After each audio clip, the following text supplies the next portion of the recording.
Good morning, children. How are you all? I hope you all are fit and fine.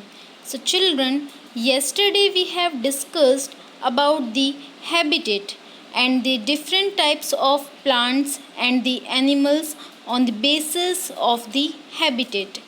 Today we are going to start to discuss about the components of a habitat. So children, basically there are two components of a habitat, biotic components and the abiotic components. Now we are going to discuss about the abiotic components.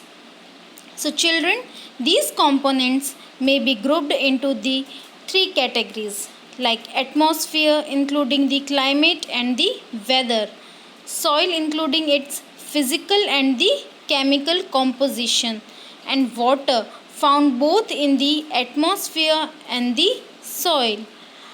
After that we will discuss about the temperature, light and the all these factors.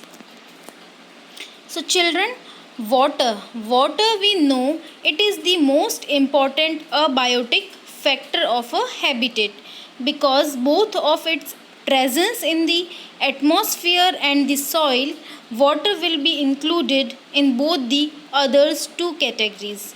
All living organisms need water for their survival, and this life sustaining natural resources cover the 71% of the earth's surface.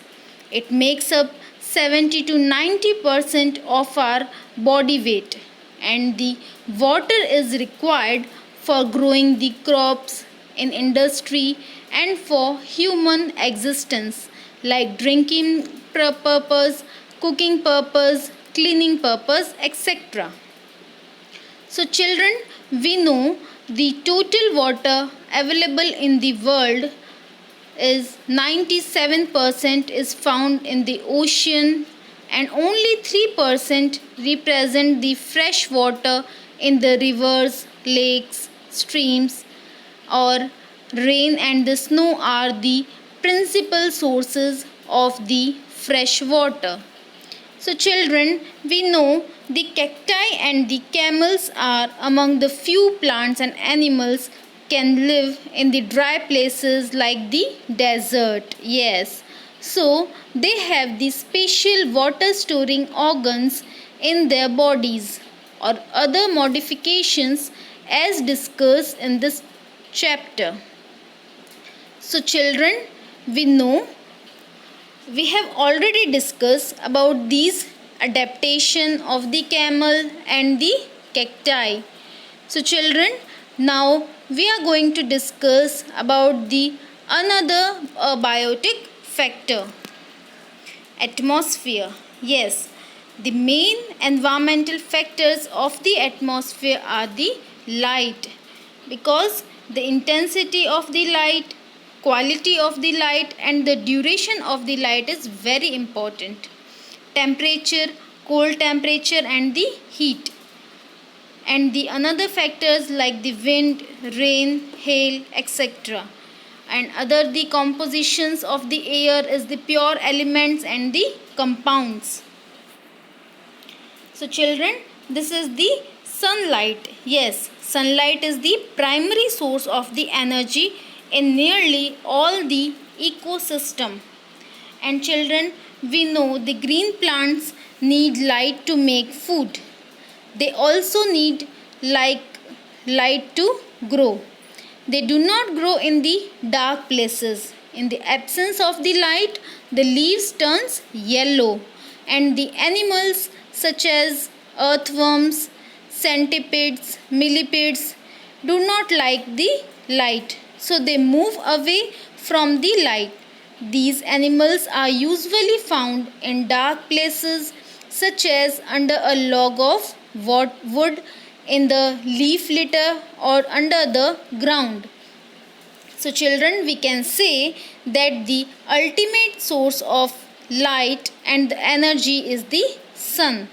During the summer, we know we generally observe the common ornamental plants like the portulaca.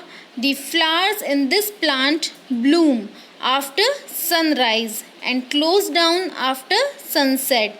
So similarly, like the other Bauhinia leaves open during the daytime and close or the fold during the night time.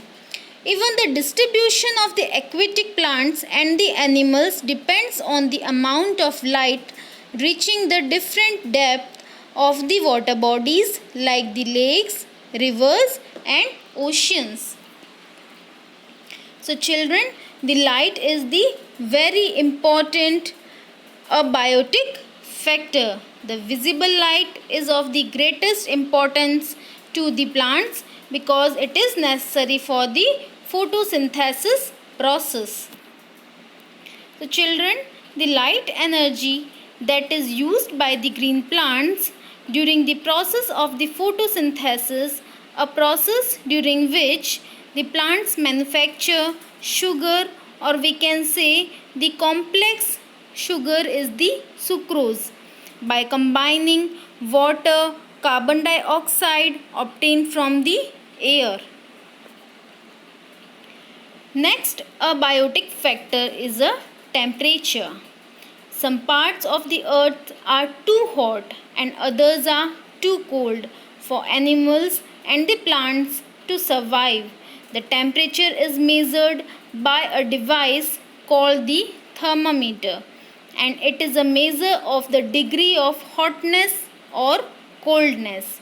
So children, most of the plants and the animals grow well in warm places, but some need a cold climate. For example, polar bears and penguins are found in cold places.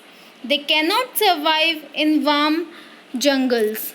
On the other hand, the tigers and elephants live in warm jungles and they are not found in the cold regions or the cold places.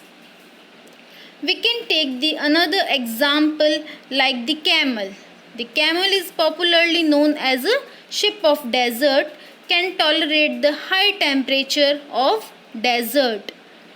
So children, we can take some other examples of the trees also. The pine trees are found in cold places such as the slopes of mountains or in cold temperatures like countries. Plants and animals growing in the cold places may not be able to withstand the high temperature of the desert. So children, this is the important factor, or we can say important abiotic factor or abiotic component of a habitat. In India, the cows and the buffaloes are used for milk, and the cows can tolerate the hot weather, whereas the buffaloes cannot bear the summer heat. It is for this reason that you often see the buffaloes cooling themselves in the pond and not the cows. Yes, this is the adaptation to weather. The condition is related to the skin color. So children, this is the abiotic factor. The elements of the air. The most important gases used by the plants and the animals like oxygen, carbon dioxide, nitrogen. Oxygen is used by all the living organisms during the respiration process, and the carbon dioxide is used by the green plants during the photosynthesis process. And nitrogen is made available to the plants by certain bacteria through the action of the lightning. So these all are the important elements in the air. So hope children this topic is clear. If any query you can write in query box. So today you should revise this topic, abiotic components of a habitat, and read page number 110 to 112. So children, try to solve the book exercise also. Thank you children.